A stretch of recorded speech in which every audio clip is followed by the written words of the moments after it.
Bom dia, meninas. Estamos na nossa aula de número 6. Porém, esse já é o nosso sétimo encontro, não é verdade? Sabem o que isso significa?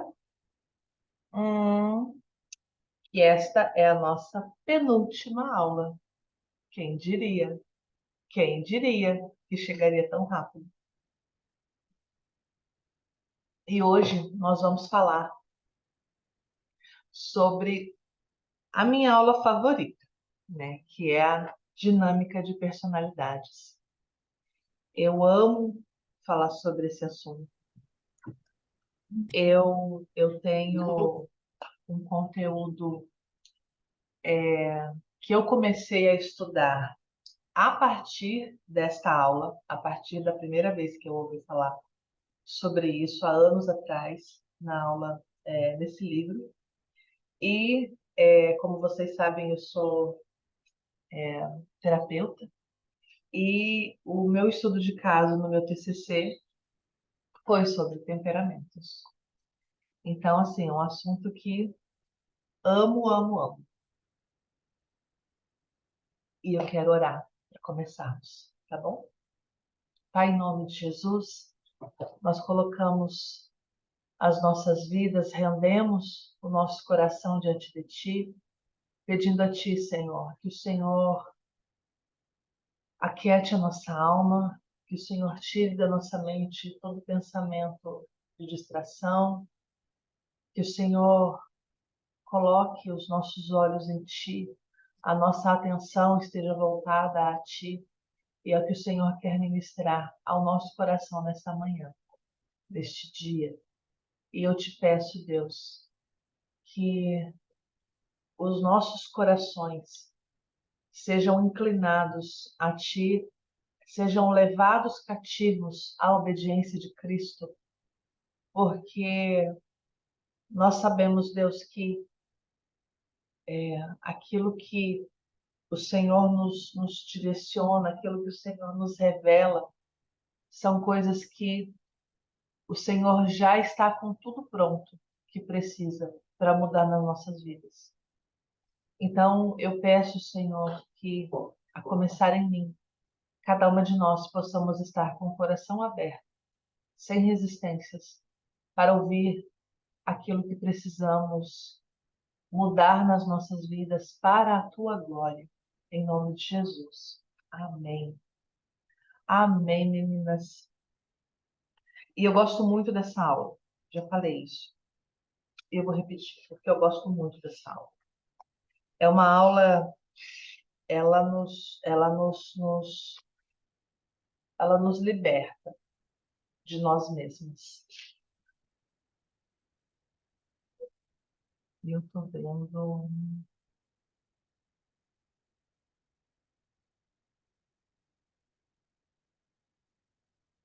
Eu vou usar como base o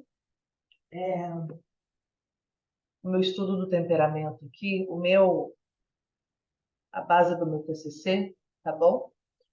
E depois eu vou mandar para vocês lá no grupo, tá? O material para vocês poderem ler, ter tudo bem certinho. É um material longo, tá? Então muito provavelmente a gente vai não passar ele todo, mas vamos passar o máximo que a gente conseguir em 2 aulas, que é o que nós temos sempre praticado aqui, tá bom? E por que é interessante? Por que é importante estudarmos sobre temperamentos? Porque, de fato, nunca houve na história da humanidade um tempo como esse, onde nós vivemos numa sociedade que está rendida às suas próprias emoções, onde o eucentrismo, né, aquilo que eu penso, aquilo que eu sou, a forma como eu acredito, a minha verdade, nunca foi algo tão em pauta, tão ditador na sociedade, né? Então, isso resulta numa série de coisas absurdas que a gente vê hoje, né? Números altíssimos de depressões, né? De casos de depressão, de casos de suicídio, sentimento de solidão, descontrole emocional, rompantes, né? Explosões de raiva, aquela coisa assim, aquela ira, né? Exposta. Isso é apenas alguns dos inúmeros resultados de uma sociedade que não sabe gerir as suas próprias emoções. E a Bíblia, né, que é um livro que nós amamos, que nós cremos, que nós temos como base, né, na nossa conduta de fé e de prática, ela já nos mostra desde a primeiro livro da Bíblia, né? A primeira, a gente vai falar sobre isso, mas desde sempre a Bíblia ela nos orienta como indivíduos, como sociedade, a, a gerir as nossas próprias emoções. E eu quero que você abra comigo, tá? No livro de Gênesis. Abre aí. Uhum.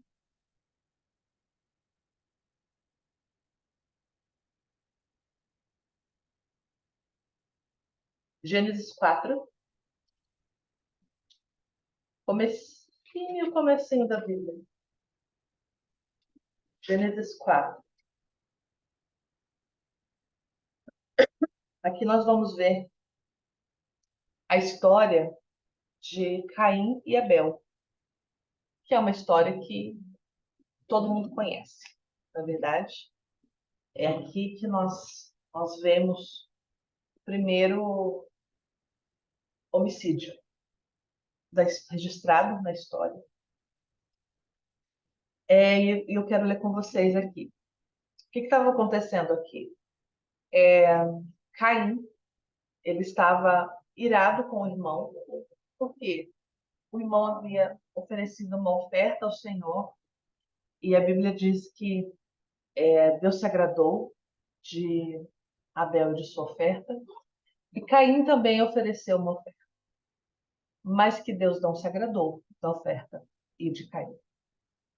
Eu não vou entrar, né, porque isso é uma pregação, você pode procurar alguma coisa na internet sobre isso, que você vai encontrar pessoas explicando o motivo, né, de Deus ter se agradado de um e não se agradado de outro. O que eu quero pegar com vocês aqui é que o fato de Deus ter se agradado de Abel e de sua oferta gerou no coração de Caim um sentimento que ele não estava conseguindo controlar. E ele planeja, por causa desse sentimento, matar o irmão. Mas, quando Deus vê isso, você pode ler agora no versículo 6, Deus diz assim: Então lhe disse o Senhor: Por que andas irado e por que descaiu o teu semblante? Por que você ficou sisudo? Por que você está aborrecido? Né? Era visível o sentimento de Caim transparecia pelo rosto dele.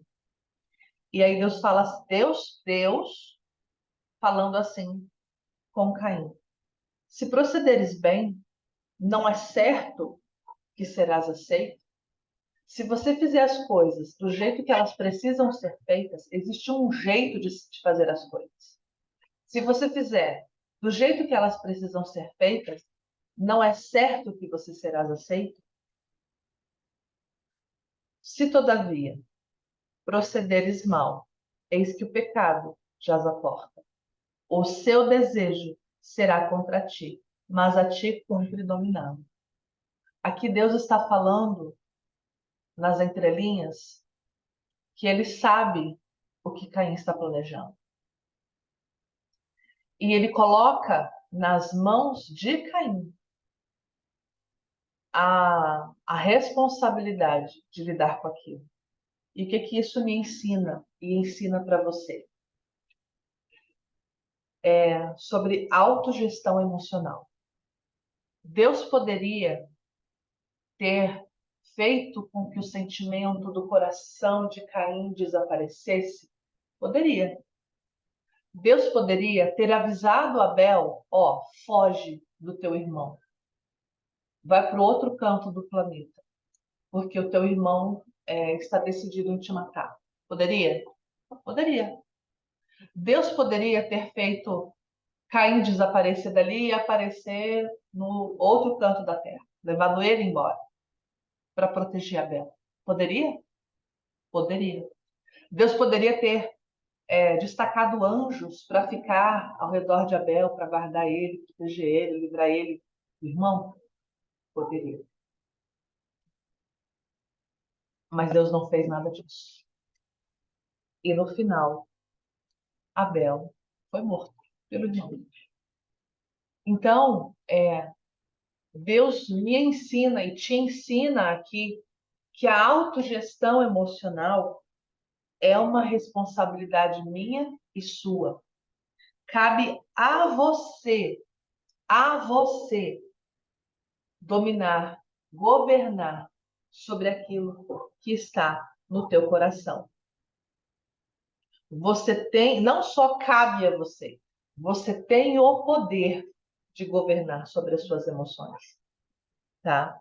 Então esteja aberta para o que você vai ouvir, tá? E tenha foco. Tenha foco. Não, eu preciso, é isso. Eu preciso fazer isso. Eu preciso deixar de fazer isso, tá bom? E a gente vai prosseguindo em amadurecimento nesse entendimento. As suas escolhas intencionais abrirão portas para mudanças permanentes, se você persistir nelas conscientemente e intencionalmente. Nunca é tarde demais para começar. Ah, mas eu já tenho tantos anos. Ah, mas a vida inteira eu fui assim, eu não sabia disso e agora eu não consigo mudar. Você consegue mudar. O que acontece é que vai ser um pouco mais difícil. Mas se nós tivermos foco, determinação, intencionalidade e submetermos as nossas emoções, o nosso comportamento ao senhorio de Cristo, é possível mudar? Sim, tá bom?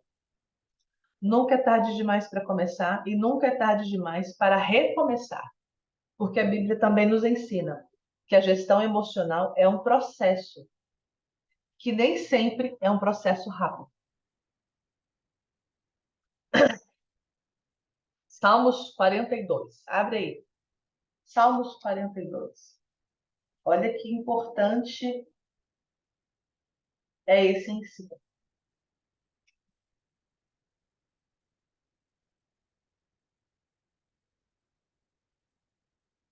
Salmos 42.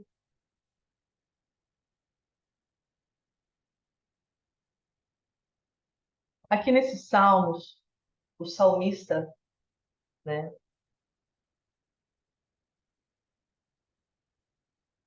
ele está falando.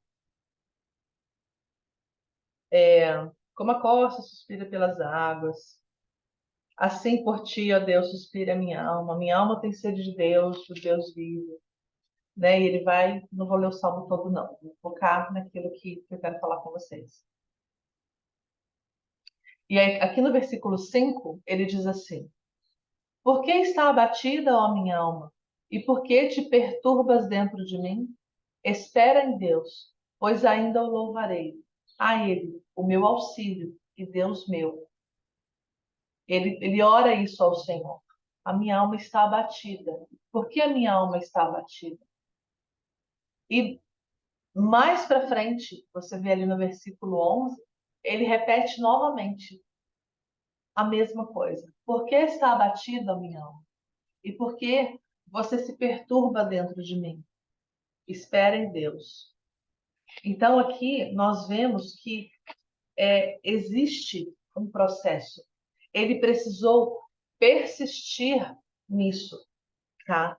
Precisou voltar ao mesmo lugar, dentro da alma dele, onde ele se sentia abatido e precisou ministrar a sua própria alma. Ministrar a nossa própria alma é a nossa responsabilidade. Dar ordem aos nossos sentimentos. Meu Deus, mas por que que eu estou sentindo isso? Por que que eu estou abatida? Por que que eu estou triste? O que está acontecendo comigo? Por que que me descaiu o semblante, né? Como aconteceu com Caim? O domínio próprio, o governo da sua a autogestão emocional, o governo das suas emoções. Ele é um fruto do Espírito Santo e ele é descrito no livro de Gálatas. E ele é uma evidência, o fruto do Espírito é uma evidência, é uma prova de que o Espírito Santo está habitando em você. Porque ele é fruto do Espírito. Ele é fruto do Espírito, ele não é o seu fruto. Ele é fruto do Espírito Santo na sua vida. Tá bom? E dominar a si mesmo requer prática, né? Você precisa praticar isso, e ferramentas específicas de inteligência emocional. E vamos lá. Quem somos nós? É, é praticamente impossível trazer uma definição plena, né? E ao mesmo tempo simplista para definir isso, porque nós somos um conjunto de muitas coisas, individualmente falando, tá? Eu, Josi, a Josi é uma série de acontecimentos juntos que me formam. Então, quando nós vamos pensar em quem nós somos, né, o comportamento que nós temos, as ações que nós tomamos, as decisões que nós tomamos ao longo da vida, tudo isso é definido por várias coisas. Eu vou citar algumas delas aqui.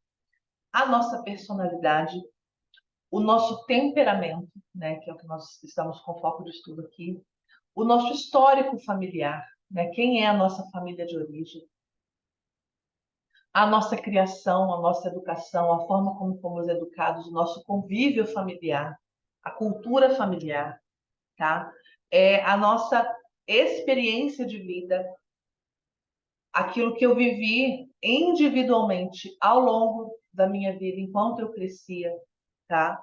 A nossa cultura, a sociedade que estamos inseridos, os nossos traços de caráter, tá? As nossas crenças, né? Aquilo que nós cremos, tá?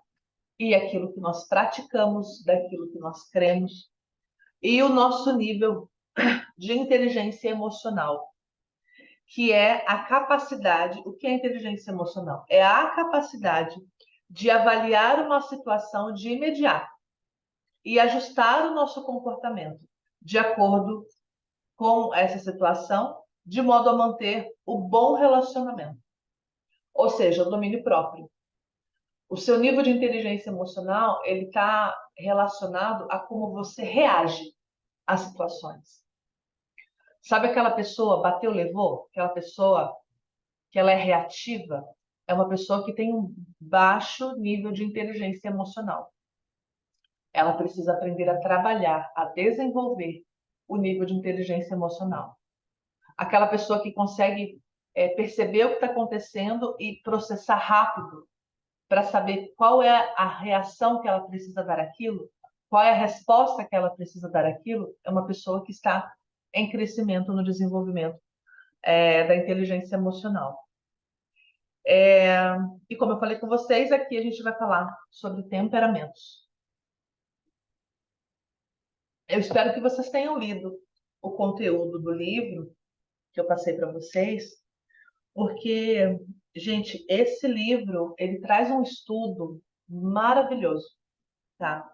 Sobre temperamentos. Aí eu estou falando, vocês sabem, né? Do Experiência do Lar. Mas esse material que eu estou passando para vocês é meu, tá? O temperamento, ele influencia tudo o que fazemos, desde os hábitos de sono, olha só, os hábitos de estudo, o estilo de alimentação e principalmente a maneira como nós nos relacionamos com outras pessoas. Saber sobre o nosso temperamento é libertador. É mesmo, é mesmo. O temperamento nunca vai mudar. Ponto. Você nasce com esse temperamento e você vai morrer com esse temperamento, tá? O que vai trazer diferença para sua vida é o quanto você trabalhou as características deste temperamento na sua vida. E aquilo que você trabalha, você precisa constantemente dar manutenção naquilo, porque senão você volta às velhas práticas, porque é natural para você. Está inserido dentro do seu corpo, do seu cérebro, esse temperamento, tá? Então, o objetivo do estudo de temperamentos é justamente conhecer o seu temperamento. Eu mandei o teste para vocês lá no grupo, tá? O teste de temperamento, visando melhorar os seus relacionamentos interpessoais e o seu relacionamento consigo mesmo, tá? Reconhecendo os seus pontos fortes para que você possa investir e lapidar os seus dons e talentos, e também conhecer os seus pontos fracos, para que você não seja subjugada por eles, mas que você domine, governe sobre eles, não ficando vulnerável e exposta quando eles aflorarem, tá? E eu quero incentivar, de fato, vocês a buscarem mais conhecimento sobre isso. Tá? A gente vai fazer um apanhadão geralzão aqui, mas não fiquem presas apenas a esse estudo. Se interessem em estudar mais sobre isso. Coloquem diante de vocês essa pauta de não, eu preciso estudar mais sobre isso, porque isso vai fazer uma diferença gigantesca na sua vida pessoal e na sua família. Porque aqui a gente vai falar sobre o nosso temperamento. Gente, eu tô muito zoada de alergia de tempo, sei lá o que que é. Mas depois que você aprende sobre o seu temperamento e que você começa a estudar mais sobre isso, você vai começar a entender o temperamento do seu marido, o temperamento dos seus filhos, cada um deles, o temperamento dos seus pais, o temperamento das pessoas com que você se relaciona. E isso vai te ajudar a se relacionar com eles de uma outra forma, tá bom?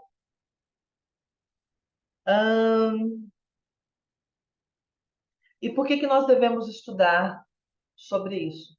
Para ter autoconsciência.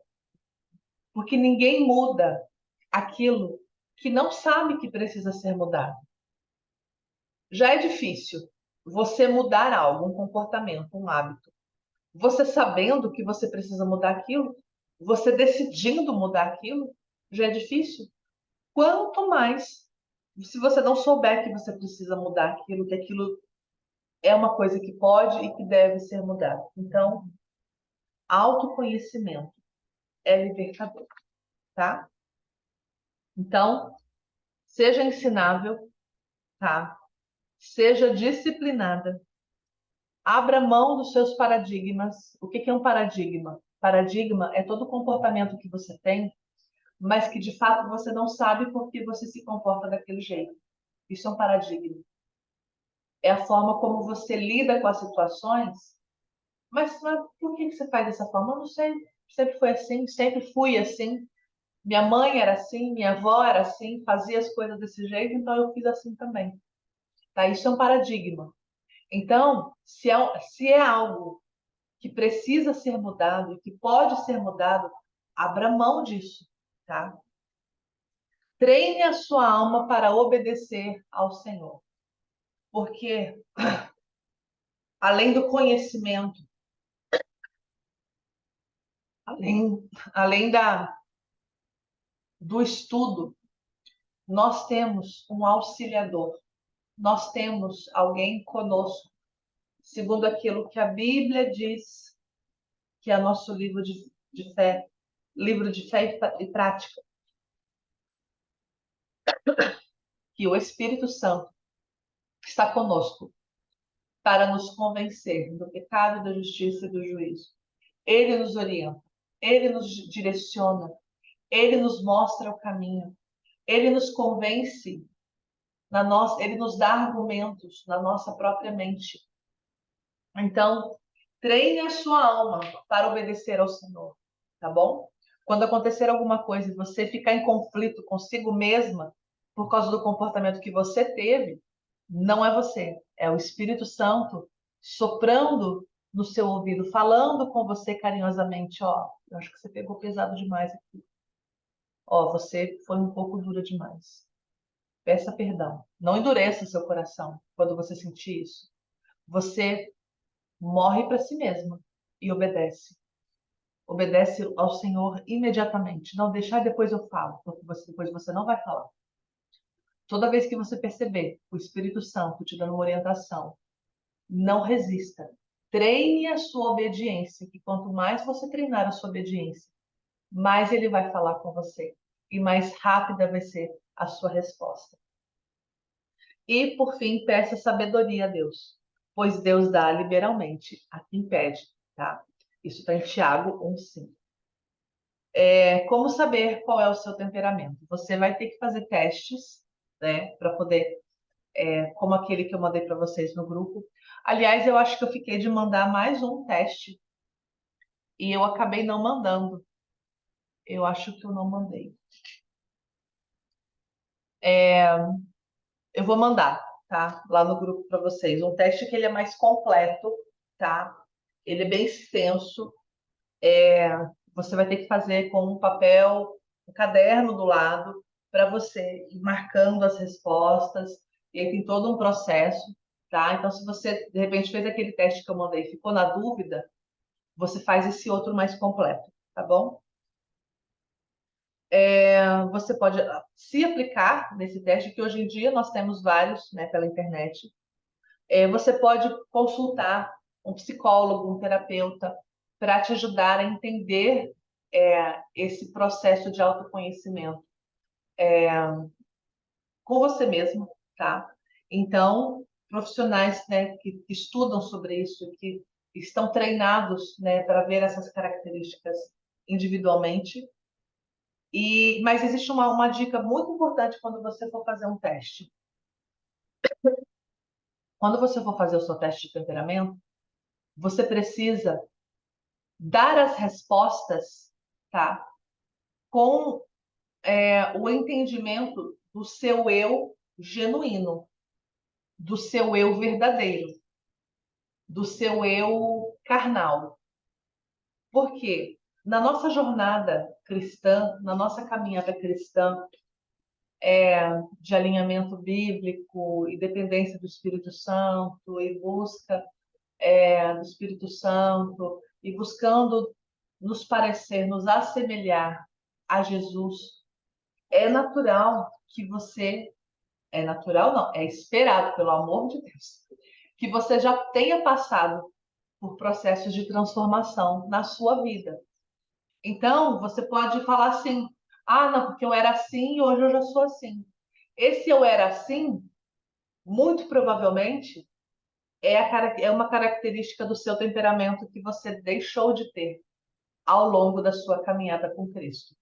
Tá? Então, quando você for fazer o seu teste de temperamento, tenha isso em mente. Sabe quando você vai responder e você fala assim: nossa, eu era desse jeito. Ah, não, mas agora eu sou assim. Por exemplo, eu era uma pessoa que eu era muito explosiva, mas agora eu seguro a onda e eu respondo com brandura, né? Isso quer dizer que você é uma pessoa explosiva. Você muito provavelmente está puxando mais ali para um temperamento colérico sanguíneo, mas você acaba respondendo como se fosse um melancólico fleumático, tá? Então, esteja atenta a isso, a pegar características suas de infância, de adolescência, como você era o seu interior naquela época, tá bom?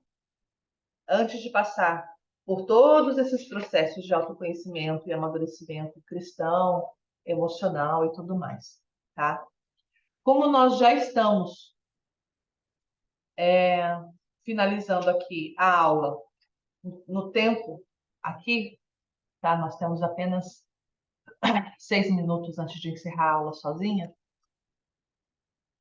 Eu vou encerrar já aqui, porque daí na próxima aula eu falo só sobre os 4 temperamentos, tá bom?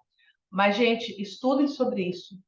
O máximo que vocês puderem de acompanhar pessoas que falam sobre isso. Ler livros. Eu não estou com o meu livro aqui. Eu tenho um livro que o último livro que eu estou lendo sobre temperamentos. Ele fala sobre um quinto temperamento, né, que eu não conhecia. Estou estudando sobre isso. Como eu não acabei ainda, não tenho domínio para falar com vocês. Mas os 4 temperamentos que todo mundo conhece, que todo mundo fala, colérico, sanguíneo, melancólico e fleumático, tá? Aí, junto com os temperamentos, nós também temos as linguagens de amor, né? Que daí são 5. Toque físico, palavras de afirmação, presentes, tempo de qualidade e... Me ajuda aí. Deixa eu ver o que vocês estão falando. Me ajuda aí, gente. Tá faltando uma. Atos de serviço, Josi. Atos de serviço. Muito obrigada. É isso aí. E né, dentro, quando você, gente, se vocês não estudaram sobre isso ainda, estudem também, tá? Isso vai ajudar muito vocês a se entenderem. Porque quando a gente fala sobre linguagens de amor, nós estamos demonstrando não apenas como nós amamos, mas como nós conseguimos demonstrar amor pelo outro, né? Fazer com que o outro se sinta amado. Porque eu só posso dar naturalmente aquilo que eu tenho. Então, se a minha linguagem de amor, a forma como eu demonstro o meu amor, é, por exemplo, presente, tá? Eu dificilmente vou naturalmente te demonstrar amor com tempo de qualidade ou com toque físico. Aí é aquela pessoa que ela demonstra amor sempre que ela sai, ela traz um negocinho para você. Ou então eu sou aquela pessoa que o marido, por exemplo, sabe aquele homem provedor que passa horas trabalhando, tem 2, 3 empregos e tipo, ele ele viaja para trabalhar, ele fica fora a vida inteira trabalhando para poder suprir financeiramente a família, tá? E ele está no ápice da demonstração de amor dele fazendo isso, porque a linguagem de demonstrar amor para ele é através da provisão financeira, presentes. Por outro lado, a pessoa que convive com ele, né, a esposa, os filhos, e que são pessoas que não têm como linguagem de amor de receber o presente, mas vão ser pessoas que têm, de repente, como linguagem de amor receptiva, o toque físico, o tempo de qualidade, vão crescer com essa pessoa a vida inteira não se sentindo amados. Por quê? Ai, meu pai ele só ficava fora. Ai, meu pai ele queria comprar o nosso amor com presentes. Você está entendendo? Então, se você não entende sobre linguagens de amor, o amor que aquela pessoa está demonstrando para você, ela não é recebida como amor. Ela é recebida como ferida. E às vezes a pessoa, como eu falei, a pessoa está no ápice da demonstração de amor, de afeto por você, e você não está entendendo, porque você não entende sobre linguagem de amor. Você só sabe da sua. Você só sabe ser amado através do tempo de qualidade, né, de sentar juntinho para ver um negócio, de comer junto à mesa. Então, aprendam sobre linguagens de amor, tá? Aprendam sobre isso, porque é importantíssimo para você aprender a demonstrar para o outro que você os ama. Quando eu comecei a estudar sobre isso, eu tive uma reunião familiar. Eu sentei com a minha família, né, com minhas filhas e meu marido. Elas eram pequenas e eu trouxe para a mesa, né, para essa conversa, dessa maneira. Eu quero saber o que eu faço para vocês ou o que outras pessoas fazem que fazem com que vocês se sintam amadas. Como elas eram muito pequenas, eu falei assim: o que que a mamãe faz para você que faz o seu coração ficar assim? Ai, que gostoso que minha mãe está fazendo isso comigo. E eu fui conversando, fui buscando com elas, expliquei sobre linguagens de amor dentro de uma linguagem que elas pudessem entender, né? Inclusive tenho livros, né, sobre isso, as 5 linguagens do amor da criança, tá? Tem as 5 linguagens do amor, né, que é a base que todo mundo conhece, e tem daí os desdobramentos disso, né, da criança, do casamento, tal, tal, tal, tá? Então estudem sobre isso, se dediquem a isso. Isso vai trazer uma facilidade de relacionamento para você e para aqueles que convivem com você que é maravilhosa, tá bom? E aqui vai encerrar agora. E a gente volta para a segunda parte. Tá bom? Assista. Vem comigo.